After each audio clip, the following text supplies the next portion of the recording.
Welcome to Beefy Boys episode 176. We're going over UFC Fight Night, Lemos versus Jandiroba. And we're going to start with the main event here because, it wasn't the most anticipated main event ever booked. It was essentially, in a way, a number one contenders match. I mean, there's the whole Tatiana Suarez conversation that I'm sure we will have. Oh, yeah. But I mean, depending on how you look at it, in a way, it's a number one contenders match. So the fight was relevant even if it wasn't anticipated. How you doing, man? I'm good, yeah, and I fully agree with you, and I think we're going to bring both sides of the Tatiana argument here because I am a big fan of hers, but if you're going just based on merit, it's probably more so has to be one of these two girls, especially if it's Jandiroba. If she beats Lemos, Lemos obviously had her shot, kind of fucked it off. So if she had won, I think she would still be one win away. Jandiroba winning here in a nice fashion kind of puts her in that argument against Tatiana. But yeah, with that being said, I guess I'll introduce it for us here. We got number 3 ranked Amanda Lemos in the strawweight division, plus 105, taking on number 5 Virna Jandiroba, minus 125.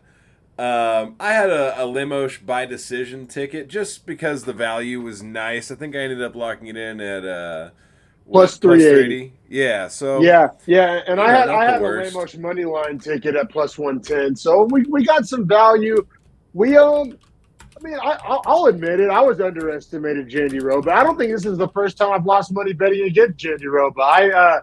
She's just so unassuming. She doesn't look the part. I mean, I know that's not what we base our bets off of, obviously, but it's also like her striking is like not very good, but she is so good at wrestling entries. Like her ability to force grappling last night was very impressive. I was very impressed by that. Like she is what we are not. I was never really a Durden believer, but there was Durden believers out there in the MMA space, and I think Jandiroba is what we thought Durden was going to be, like kind of the grappler that can actually, make a run at it. This could be a stretch, but she almost fights like a Dagestani fighter more than a Brazilian because she just kind of like if you think about her takedowns, man, she was like getting just to the cage, would whiff the shot, almost like shooting she was shooting takedowns like she was just trying to form tackle her, which I don't hate necessarily because you're going to hit the cage, you're going to get into a clinch based off of that, or you're going to get a takedown. And she was good enough in the clinch that she knew she could get the takedown. So it works at this weight class too, because I think the people that are hardest to take down against the cage are the tall people, and you're at strawweight. So how tall are you even going to be? So, that's why, like, Izzy's takedown defense is so good. He'll get to the cage and become like a table, as they say, or whatever, the long Leon guys. Edwards, same kind of a thing. But a women's strawweight, that doesn't really exist. So it plays into Virna's, strategy perfectly. I got to say, though, I mean, all that being said, I mean, granted, I had a Lemos ticket. I'll disclose that bias. I gave Lemos round 1. I thought it was close. And she did get controlled, but damage wasn't close at all. Like Lemos 1,000% won the damage battle. And, in round 1, Virna got, 2 minutes of control. There was not really any damage or sub-attempts. I didn't want to give her the round based off that. I mean, Lemos, inflicted a cut with an elbow. Lemos actually had the sub-attempt. She ended up getting reversed, which is how Virna got her top control. Mm-hmm. But in round 1, I gave it to Lemos. Am I crazy, man? No, I mean, and we'll get to it based on how I was. I feel like it scored consistently throughout the night. The 2 hands on the water, I like that. No, but to illustrate how close this round was, because I do have a close round in my notes. Based on what do you like? One judge gave it to Lemos, Sal D'Amato, and then 2 judges gave it to Jandiroba. So I think close round is fair. Us giving it to Lemos obviously isn't wild when Sal D'Amato is giving it as well. I thought the cut was a major factor in me scoring that as well, which we'll get to. It's odd, first fight of the night, last fight of the night. Now, how the cut gets caused, important to note, of course, right? But of course. Obviously, this cut couldn't have been an accident. It wasn't an accident. And so, I gave it to Lemos, but, noted that Jandiroba was trying her best. Yeah, no, for sure. Definitely had success in the round. Ends up not mattering at all because Lemos and DC, the whole broadcast booth was like, Lemos cannot play this grappling game with Jandiroba. What 100%. Does she do? She starts playing the grappling game and has some success. She doesn't.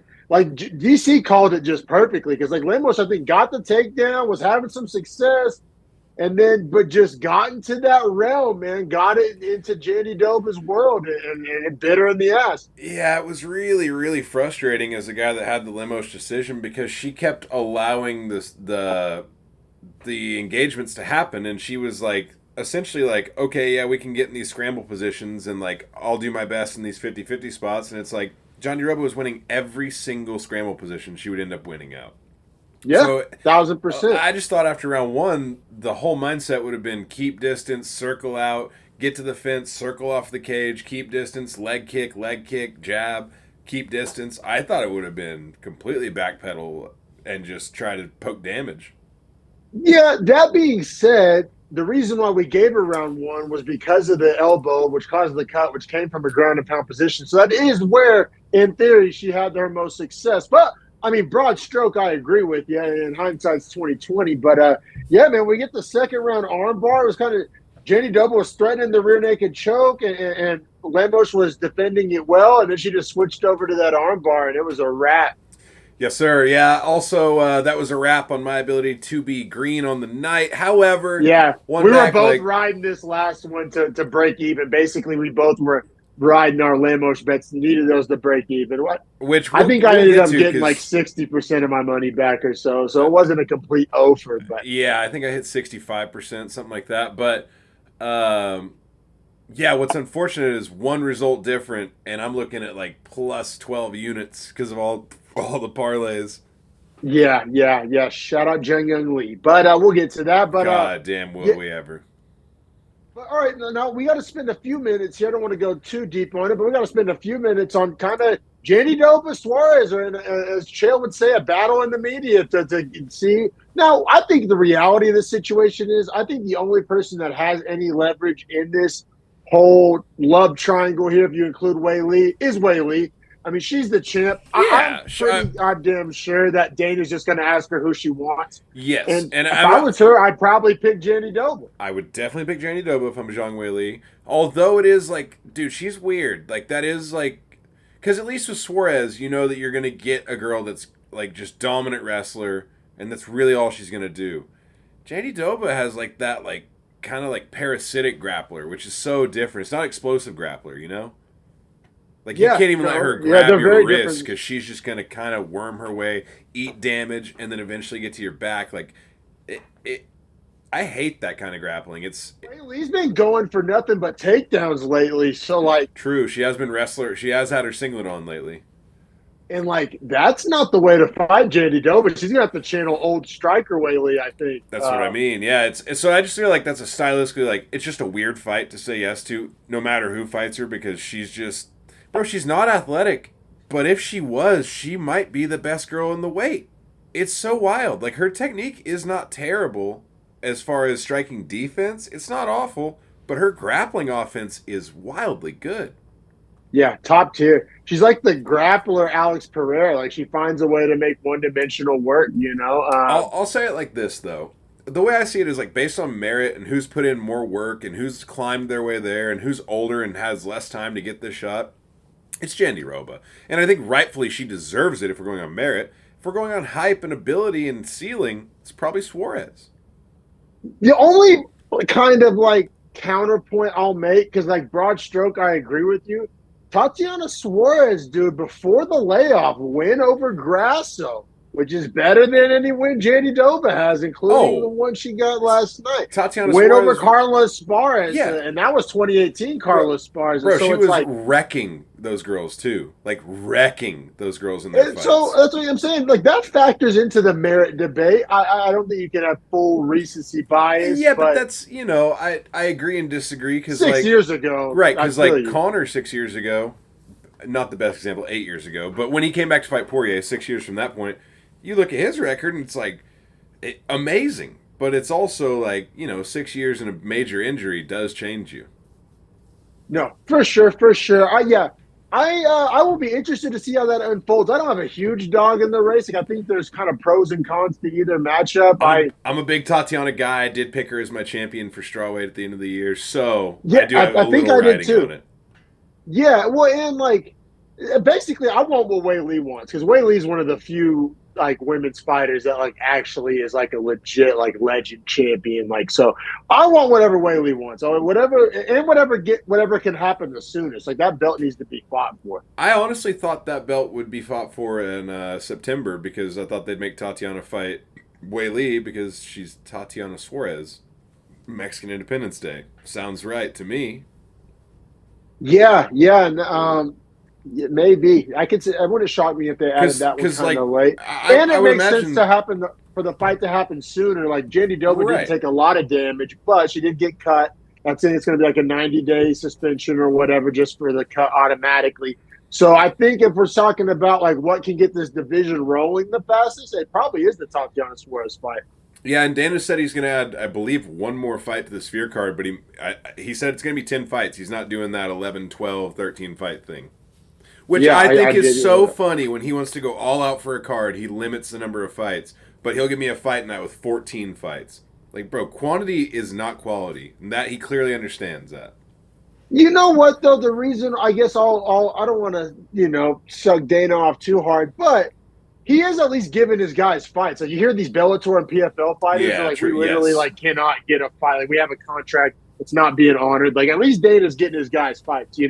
Now we made the argument, and we both feel the same way. You don't need more than 50 fighters in any division. Those like bottom 30 lightweights and bottom 30 featherweights and bottom 30 bantamweights can all go fuck off and go to the PFL or whatever. But like.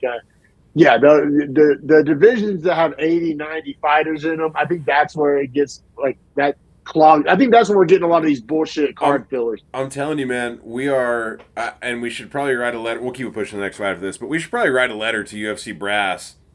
Maybe not, because I don't know, because they won't pay us. But like, dude, using the Contender Series as a small model fight league and having like divisions of 20 guys in there that fight in the Contender Series to make it to the UFC roster would make all the sense on earth rather than being randoms they pull every week. Honestly, you can be like relegated almost like soccer. Like you lose 3 in a row, you're fighting the Contender Series guy.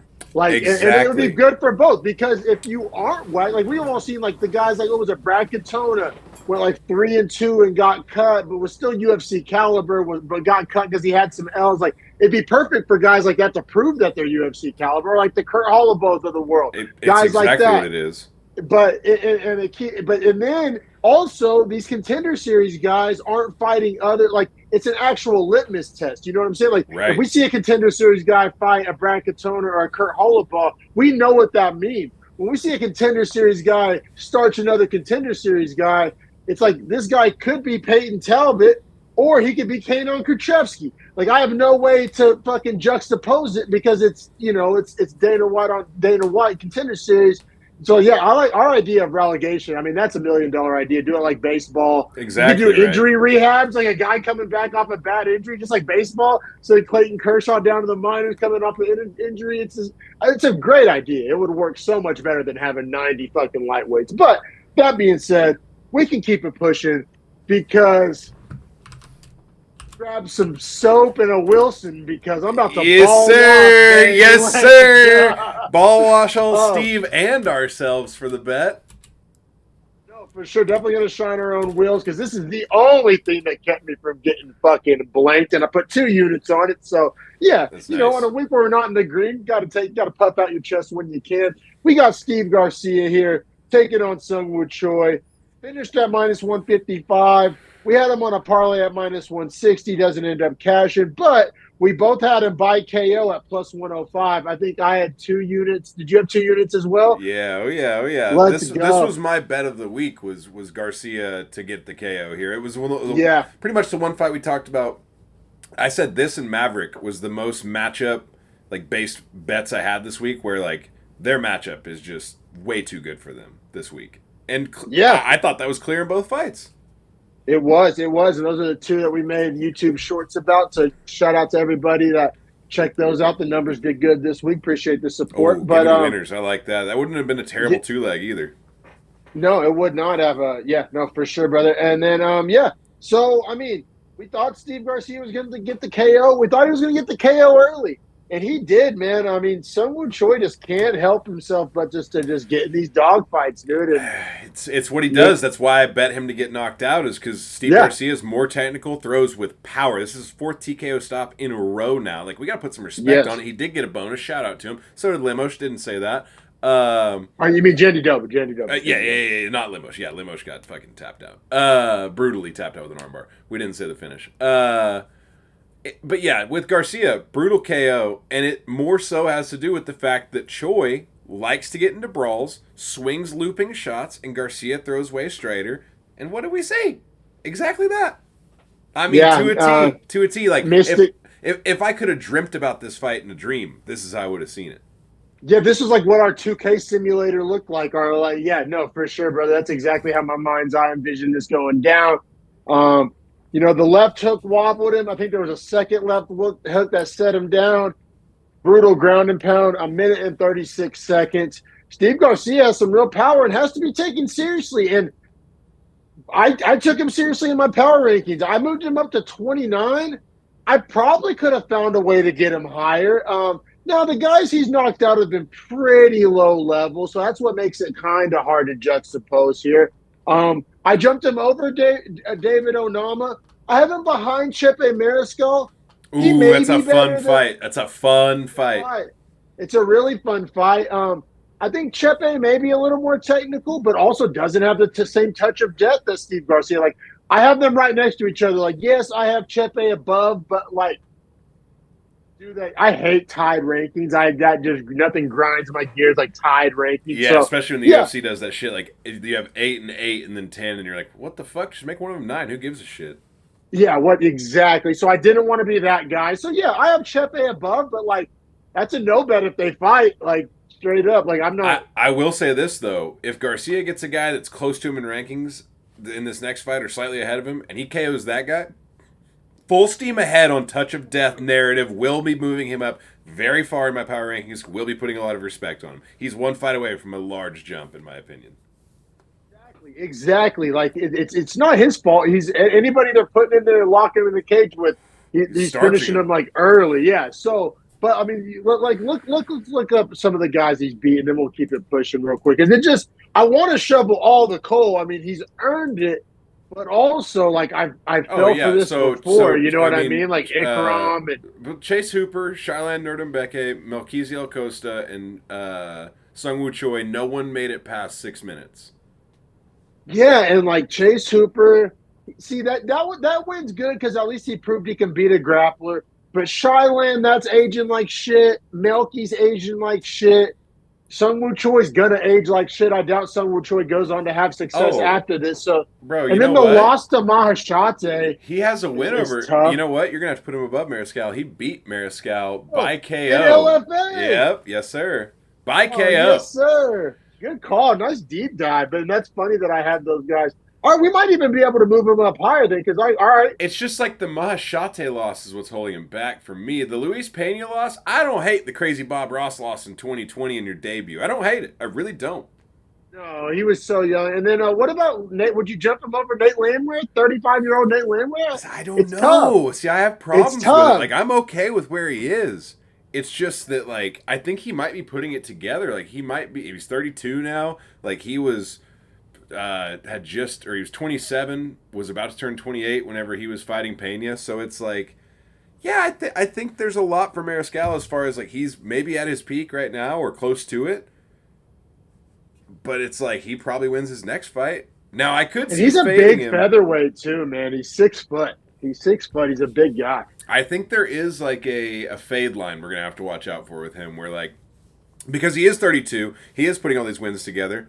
We have seen him lose. I think I guess what I'm saying is like he's not going to magically get a ceiling that gets him top 15, and I don't really see that. Yeah, ceiling. I don't see him beating an Ige or a Giga or And he's not 25, so I can't say he's going to develop that ceiling. Like I think the ceiling he has right now at 32, he's damn near as close as he's going to be to it. I know, which is why we got to get him in there with somebody who matters because we can't just keep giving him these lollipop cakewalk fights. But yeah, I mean, I jumped him up probably 15, 20 spots. I didn't count exactly, but I jumped him up a bunch of my power rankings. But you're right. there is a limit. We don't want to get too far over our skis. And then Sungwoo Choi, not looking hot. Cut him. At the bottom of. Cut him. Yeah, basically, I have him at the bottom of my koozie tier, but like I have him at like 64. I think like it's not looking hot. It's not looking hot. But yeah, we can keep it pushing here. Kurt Holobaugh plus 115 taking on Kano and Kruschewsky. I wish I would have bet this one. This could have been a fun homie sweat. Granted, it was a competitive fight. I thought rounds 1 and 3 were like super close. Okay, I'm so glad you say that, man, because I thought I was maybe a little crazy with how I was seeing. I mean, I didn't score the fight like the judges, so maybe I am absolutely fucking insane. Let's go round by round. We haven't really had to do that yet because of all the finishes, and so yeah, let's go round by round on this one. Yeah, absolutely. I get the same scorecard, but I don't get it the same way, which is odd because I think round 2 is very clear. I agree. I'll be interested to see how my scorecard falls in line with yours and the judges. Round 1, man, I had it very close. I gave it to Holobaugh. I like the damage. He was really marking up Kruschewsky's face, and there was a lot of swelling. But the strike numbers were very, very close on paper. I just thought, like, damage, eye test, I gave it to Holobaugh. Yeah, it's so weird because I literally acknowledged that same stuff in my notes. Also, awesome round. Like, these guys had a great fight. Like, this was a sick fight. Even though no guy gets a bonus, this was a good fight. Only decision on the main card as well. But I scored it for Kruschewsky. However, I do have in my notes that, like, Holobaugh wore the damage better. But I thought the damage was really, really equal. And that just Kruschewsky's face was showing it more. I don't even disagree. Like, we're basically saying the same thing. Oh, yeah, like, I know. All 3 judges score this fight the same, by the way. So, Holobaugh round 1. Holobaugh round 1. Yeah, I mean, because visual damage, I mean, it matters. It's not the end-all, be-all, but it's a thing. It's not nothing. I totally get it, and I could have had Kruschewsky-colored glasses there, but I will say, sorry, I got this housefly flying around me. Round 2, Holobaugh definitely won the damage battle, pushed the pace hard. I thought Kruschewsky was breaking.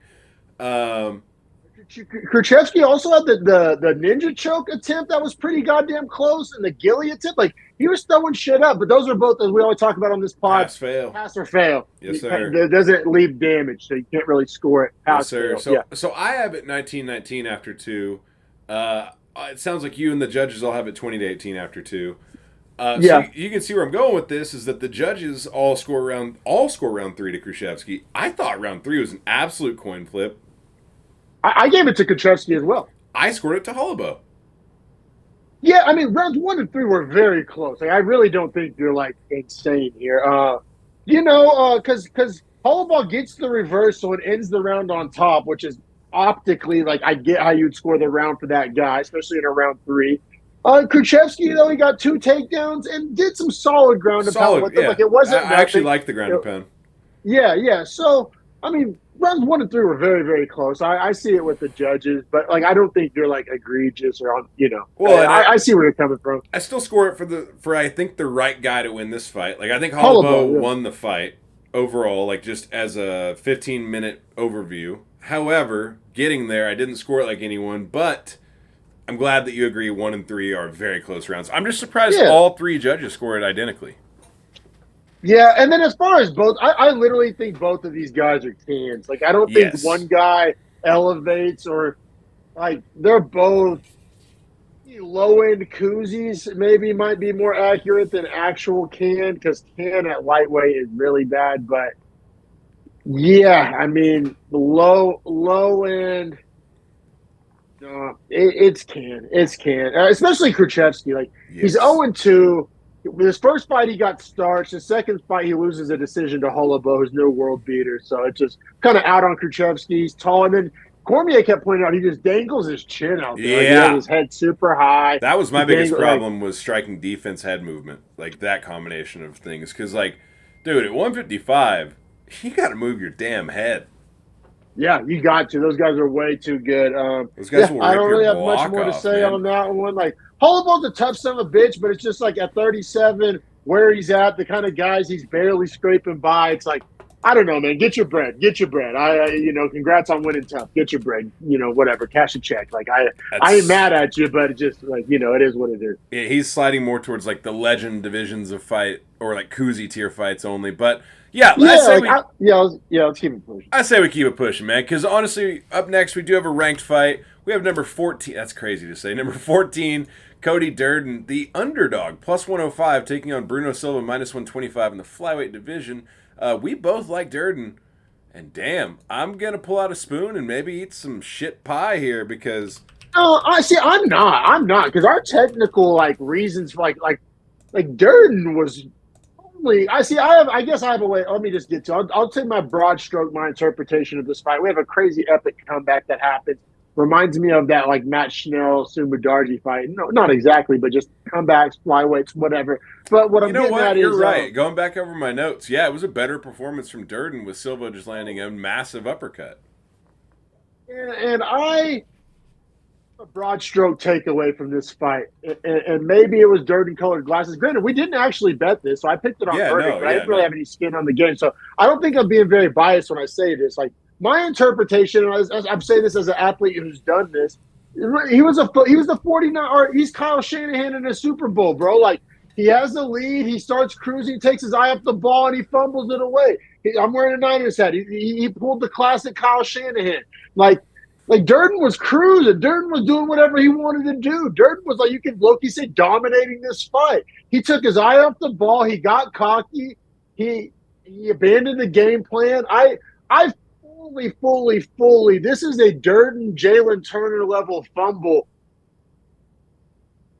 The uppercut from Silva, you can't take that away from him. It was world class. I mean, it's as good as it gets. But I just think I fully attribute this to Durden taking his eye off the ball. Kyle Shanahan, second half, stop passing the ball, give up your lead. That's my full takeaway, and I did not bet on this fight. Bro, I'll be real. I did not consider it until just now, and honestly, thank you, because that's a great point to bring to the pod. But yeah, when you consider just analyzing fight style from the first 5 minutes to the first 90 seconds of round 2, he fought arrogantly. He tried to walk him down, because I have in my notes, he was throwing bombs to start round 2. He rushes into the takedown. He forces to try to get the submission. And guess what?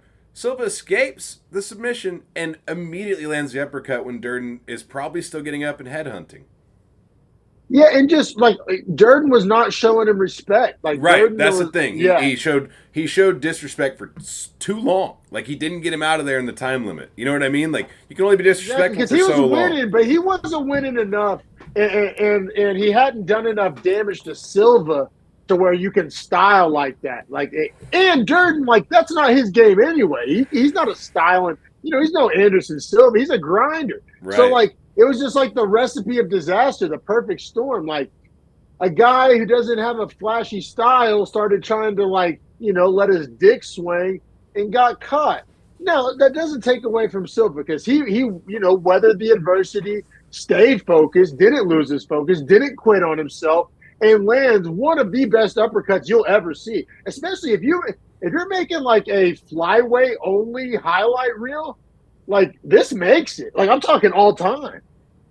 I mean, mouthpiece goes flying. Yeah, the mouthpiece just flying out of his face is definitely helpful because it's bright green and you just see him get starched.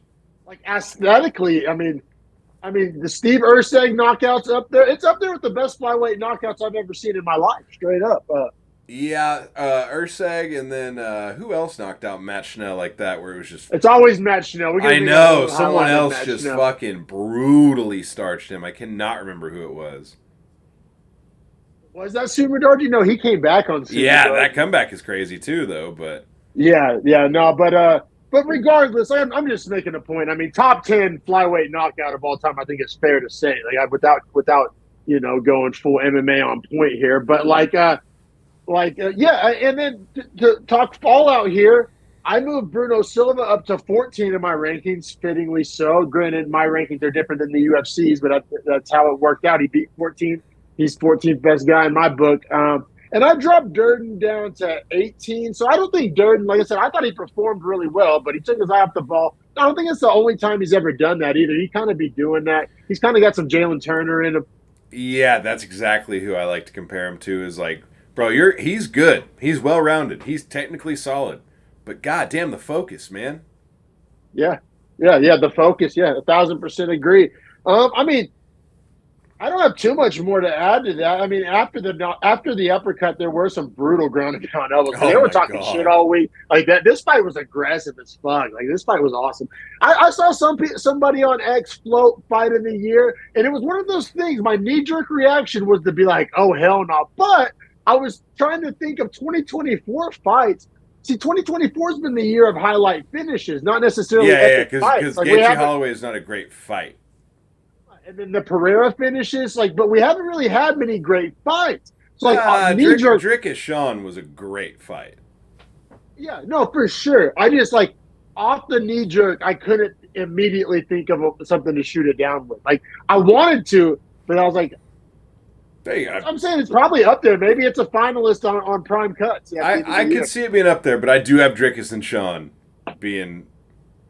Oh, as you should, as you should. That's a great recall, brother. But yeah, I mean, I'm done with that one. If you want to keep it pushing to, Yeah, hell yeah, I do. Yeah. I threw Yes, a sir. unit on old Duho Choi here at plus 155, taking on Senor Not Perfecto anymore, Bill Algeo, minus 185. And congrats to you on that, man, because you low key wanted to kind of ride Choi all week. I kind of talked you out of it on the betting episode. You ended up getting your Choi ticket in, rightfully so, because the dog of the week that I liked was not it, brother. But yeah, so shout out to you on this. Yeah, Definitely had a fun time, homie, sweating it. I appreciate it, man. And to be honest, I did score the first round to Algeo. You know what I mean? Like, Algeo, great job of surviving sub attempts and getting into advantageous position by getting. Like, I thought Choi might have gotten the finish 2 separate occasions. Algeo survived both and then ended up in a good position. So, shout out to him. But man, my boy Duho coming out in that second round, getting that TKO, lighting up old chinny boy Algeo.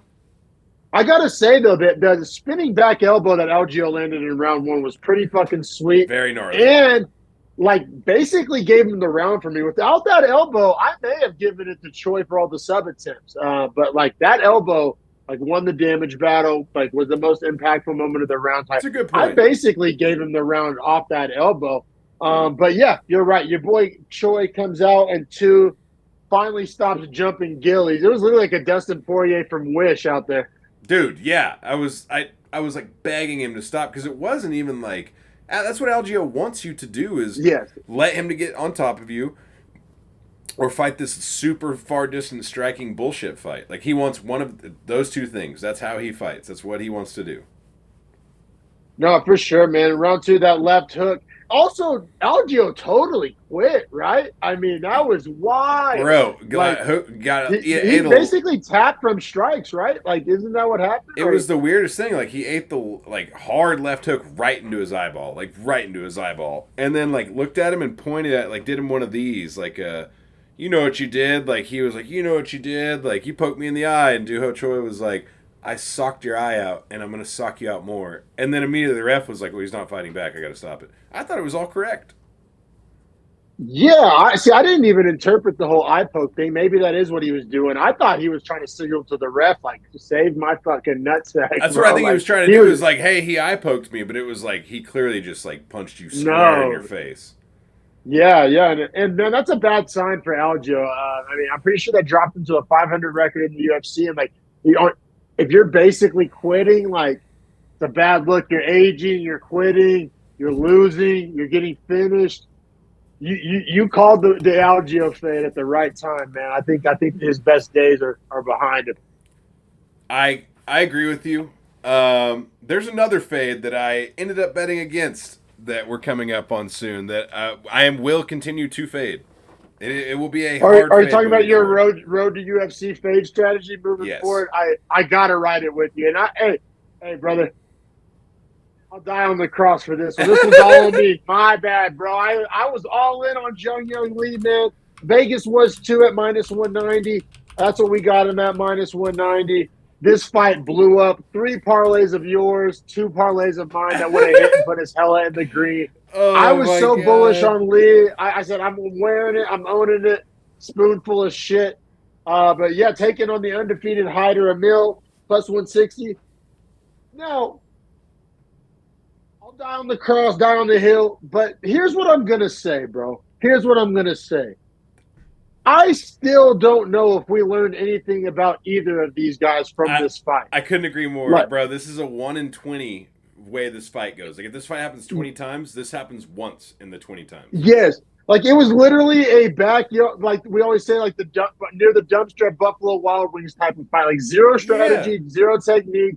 It was like a Trevor Peak fight. They never go full Trevor Peak, I think is a quote I've heard somebody say. But like seriously, like they went full Trevor Peak. Like I couldn't handicap for that, bro. Like I can't. Like I said, if each of these guys fight like 3 rounds with a game plan and it's like an actual mixed martial arts match, like I'm still not sure that Lee doesn't win. But like they whatever they ate for breakfast that morning or whatever happened. It was a full moon yesterday. They got possessed by something, bro. They went at it like some fucking pit bulls. It wasn't like a technical fight at all. Well, I went at it like pit bulls, but like, I mean, you look at the numbers, like the stats, and it's not even close as far as like strikes even thrown. Like I think it's like 50-7. Yeah, it's but like 63 to 10, 63 to 10. Hyder Amil was hitting those like multiplier combos, like when you're playing Right. Mortal Kombat or Tekken, and you're hitting the combos. It's when the fight when the fight ended, he landed 37 straight. Yeah, that was ridiculous. Now, and here's my point still about like I'm not necessarily sold on Amil. Who the fuck can hit somebody 63 times in a row and not put him down and not knock them down, not even knock him down? That's what I'm saying. Like I don't know. Like I definitely had Zhang Yang Lee overrated. Like I'm not trying to like get out of that. Like I own that, but like I still don't know really who's the better fighter out of those two, or like how good Hyder and Mill is. Like yeah, they both showed they had heart and balls, but like Lee showed he had a hell of a chin. Amil showed he had killer instinct, but like technically we didn't learn fucking shit.